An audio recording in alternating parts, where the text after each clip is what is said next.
Beach FM, locals talking to locals. Beach FM, great to welcome back the chair of the Otaki Community Board, Chris Papps. Good morning and welcome. Good morning, John, and good morning, listeners. Well, it certainly has been an interesting day or two in terms of the weather. I believe that you got a little bit of rain at the Otaki Golf Club recently. Oh, yes, the flooding on the 11th fairway is just absolutely appalling at the moment. Trying to get in on Monday, you just about needed a rowboat to get through it. I managed in my Outlander, which is quite a high vehicle, but it was a bit nerve-wracking. So looks like the 11th hole might be closed for a few days until the water subsides sufficiently to be able to play it. It's just tidal and all coming down from the Tararuas, and there's a stream that runs through there, and it just doesn't cope with this amount of water. It's just amazing, and just driving around Otaki itself, just seeing the flooding in different places. There's water everywhere, as you say, and not a drop to drink. So it's quite scary in some ways, seeing all this flooding and what is actually happening to the countryside, with the climate and everything at the moment. And, just thinking about the difficulty of stormwater anyway, if that's, along with climate change, is going to become an increasing challenge, that's real local government business, isn't it? And one that's likely to cost a lot of money in the future. Absolutely, and we're just sort of starting to see the impacts of this type of flooding with properties that are perhaps in danger of actually getting quite substantive damage to them. Fortunately, looking down the road at the golf club, there's a lot of flooding down there, but all the houses actually seem to be okay. The streams and that seem to be coping with it, although they have burst their banks, but haven't got quite as far as the houses. No. But there's paddocks down there that I saw some sheep in a paddock, and about 2/3 of it was totally underwater, and these poor sheep sort of all huddled up in one corner on the only little bit of high ground. So, and that you don't normally see it there. So it's places where you haven't seen it before that's the scary thing. Gosh, you'd hope there's no lambs about in that case, wouldn't you? I think these are old wethers by the look of them. I see. Well, let's move on to community board meeting that you had, I believe, last week, and I also believe that, there wasn't a lot on the agenda, frankly.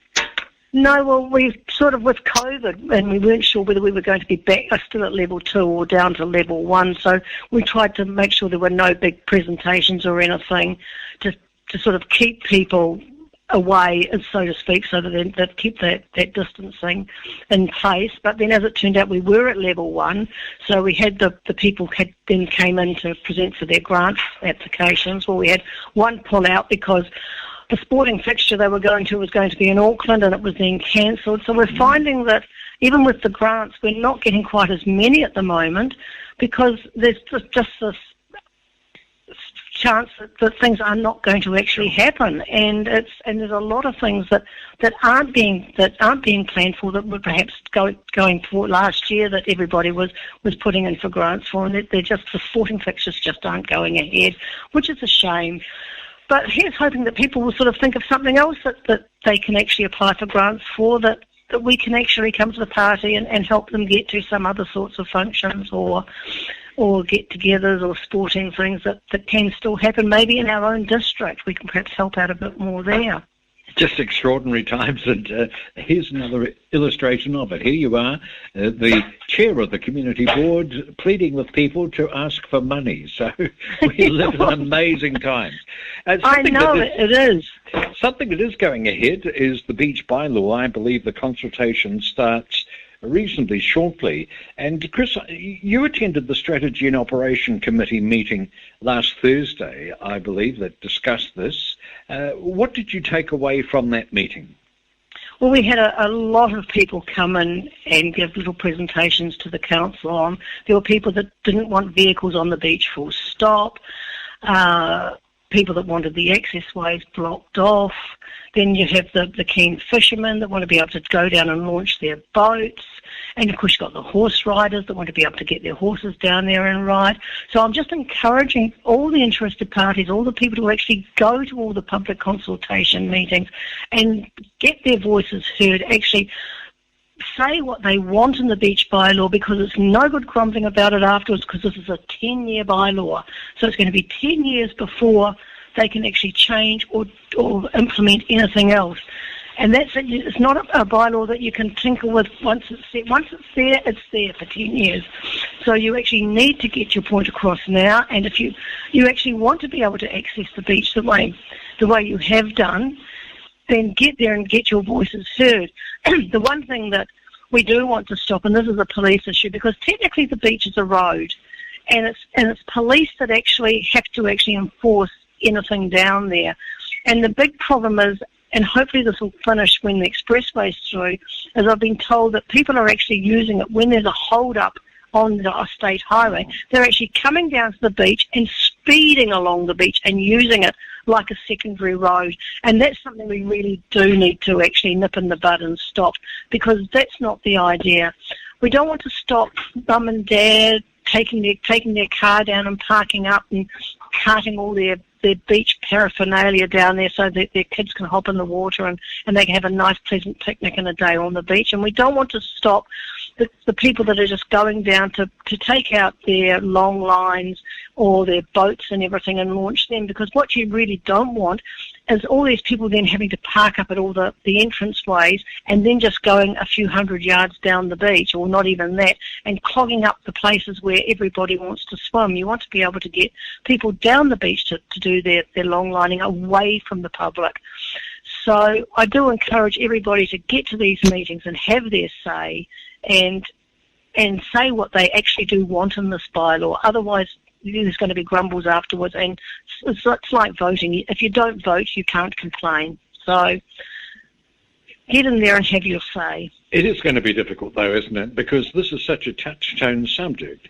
People living on the coast have a real relationship with the beach, and this hits very, very close to home, close to heart, in fact.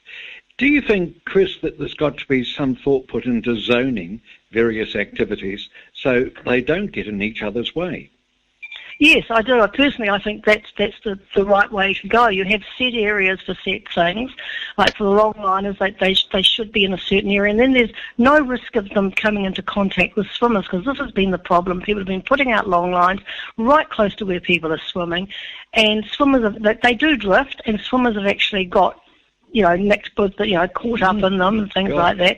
Horses coming along the beach, the longliners need to be aware that there are people on horses coming along the beach, so they need to flag them so that horse riders are aware that, because you don't see them. I mean, I used to ride on the beach years ago, and back then it was surfcasters, and at least you could actually see the surfcast line up in the air, but with long lines you actually don't see them.